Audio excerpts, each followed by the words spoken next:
Hello and welcome. Just a bit of housekeeping before we begin.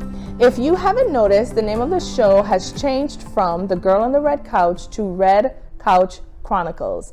And so, just in case you were to ever miss a video on a Wednesday or a Friday and you wanted to get caught up on what we spoke about this week, please be sure to look for the Red Couch Chronicles and no longer The Girl on the Red Couch. With that said, hello and welcome to the first ever episode of the Red Couch Chronicles. Hi, I'm Danielle. Now, a few days ago, something happened to me that has not happened in a very long time. And even though I'm smiling about it, at the time it happened, it really wasn't that funny. My children and I had gone to the vision doctor to get our yearly checkup, to have our eyes checked to see if we needed to change our prescription for our glasses. And while I was in the back being tested on the various machines that they had, I was being moved from one room to the next room by the technician.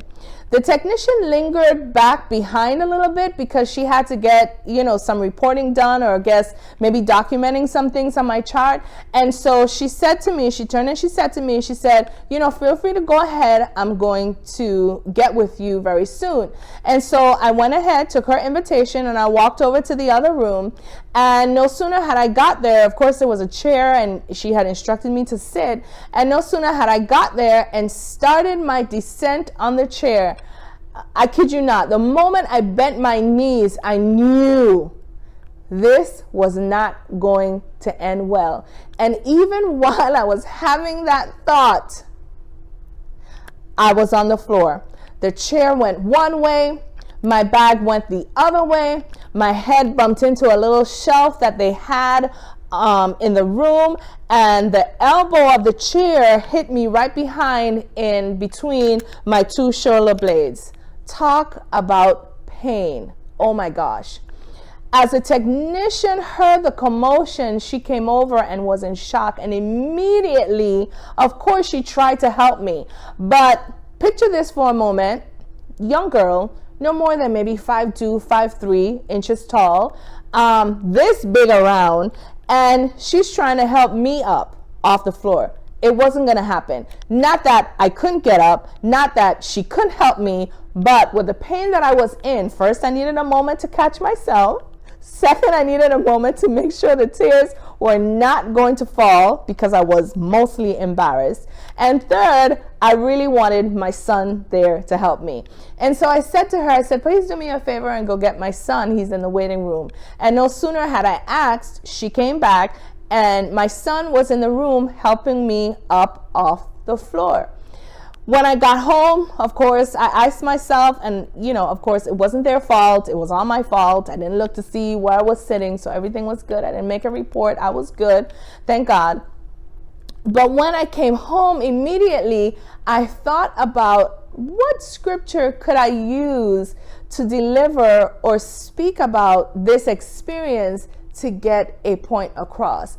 And immediately, when I had that thought, I got the scripture in my head. Now, this scripture is very much popular. It's used a lot in weddings, in wedding ceremonies. It's one of my favorites, as a matter of fact, and I think it is so apropos at wedding ceremonies.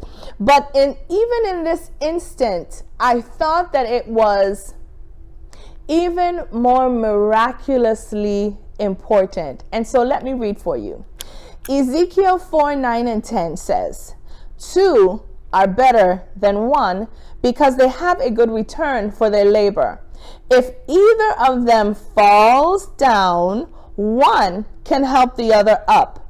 But pity anyone who falls and has no one to help them up. Now, I was lucky in that instance because not only did I have one person there to pick me up, the technician was offering her services, and I'm quite sure if I had said, please call both of my children, my daughter, after she was finished giggling at me, of course, would have been there to help me up too.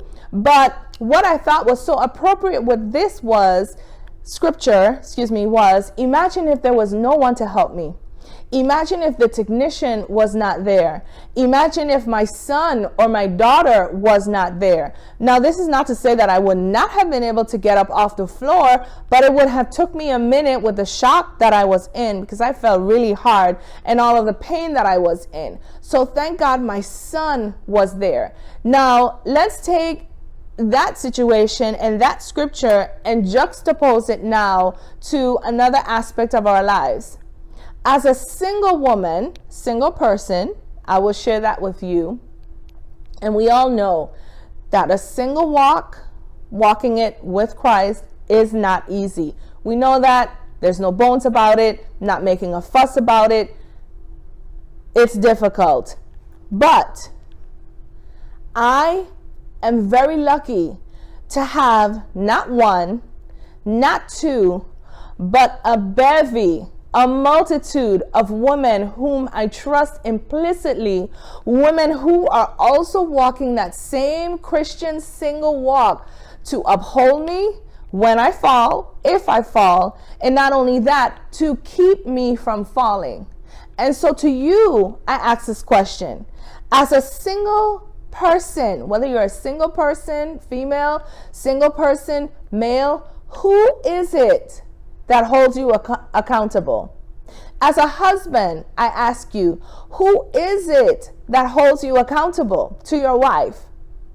As a wife, who is it that helps to hold you accountable to your husband? Now, we all know the saying, birds of a feather flock together.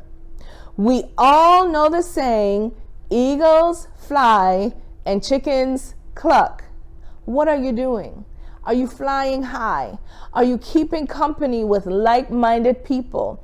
Are you keeping company with people who hold the same values, the same morals, the same vision, the same intentions as you do?